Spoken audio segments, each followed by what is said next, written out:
Khurumjari mayam ngasidi mayamna amuk phauba semnadriba Yongchak Hawaijaar amadi Umorok ahum asina pullaga yamna mahau leiba achar ama semjage. Yongchak Hawaijaar Umorok sidi mayamna loina pamnaba ngaktani ado ahum sina pullaga semba achar gi mahau sidi kamai oiramgani mayam tang khallaga yengbiyu aduna mayam hojik achar se semba haujerage mayam video se skip amta tawdana loiba phauba mideng tabiyu.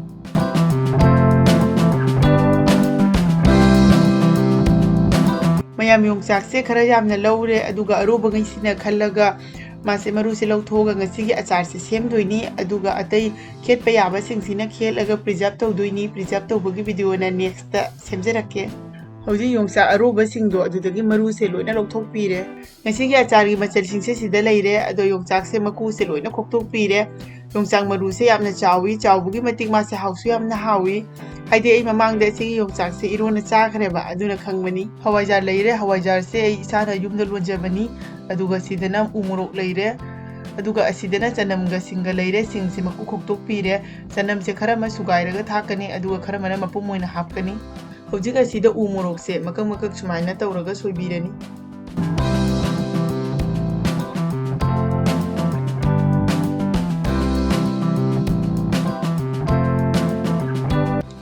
Umorok se soiba loire aduna hojik Yongchak se aigi Yongchak se maru se khitang su chawi aduna achauba maru sidi hori chabada su nungaite aduga mahau su leiba watkani aduna sumaina marakta ko mumutang kakpirani.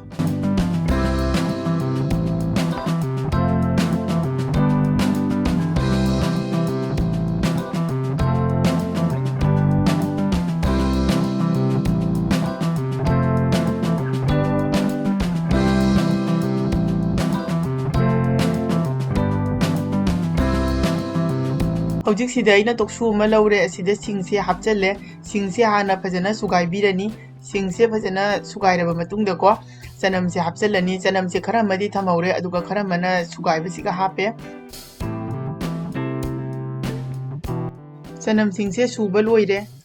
Hojik masala semnaba plate amada padigom maru se teaspoon ama hape soap su teaspoon ama hape aduga jira sisu teaspoon amani aduga pasforon su leire ajwain sina chamas tangkhai amani aduga sina hangam maru sisu chamas tangkhai ama hape.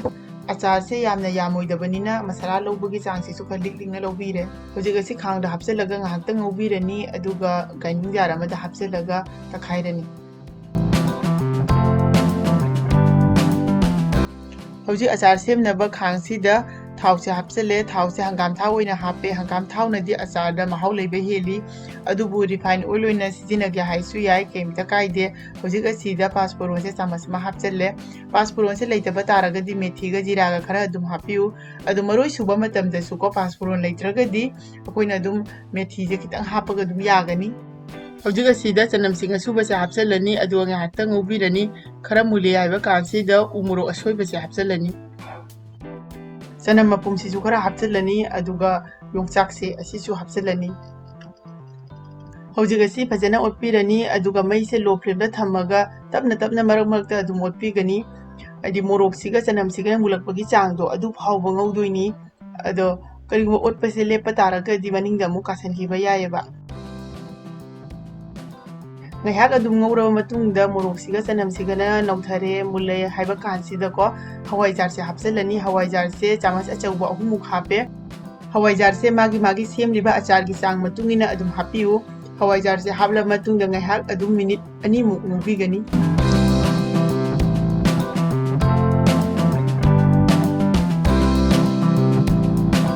Minute ani mu ngauraba matungda hojik asida yangang se chamas tangkhai ama hapchallani. Hojik asida machu phajanaba Kashmiri lal mirch se chamas ama hapchallani ado asi hapo yaisu yai optional ni.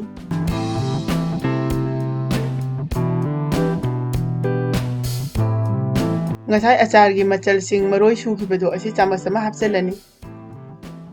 Thum se chamas ama hapchalle thum hapla matungda phajana amuktang otpirani. Hojik asida white vinegar se chamas ama muktang hapigani asi achar sidi sillaga haugadaba nate aduduna kuina thamba yanabagi ko kitang hapigani ado asi thau su phajana hapanina chahi ama amadagi su hena thamba yai kemta tawroi. Hojik achar se semba loire mai se thingselani hapkadaba su happa loire achar se hojikta sembani na yamna sari aduna thune ingnaba plate amada sandoni.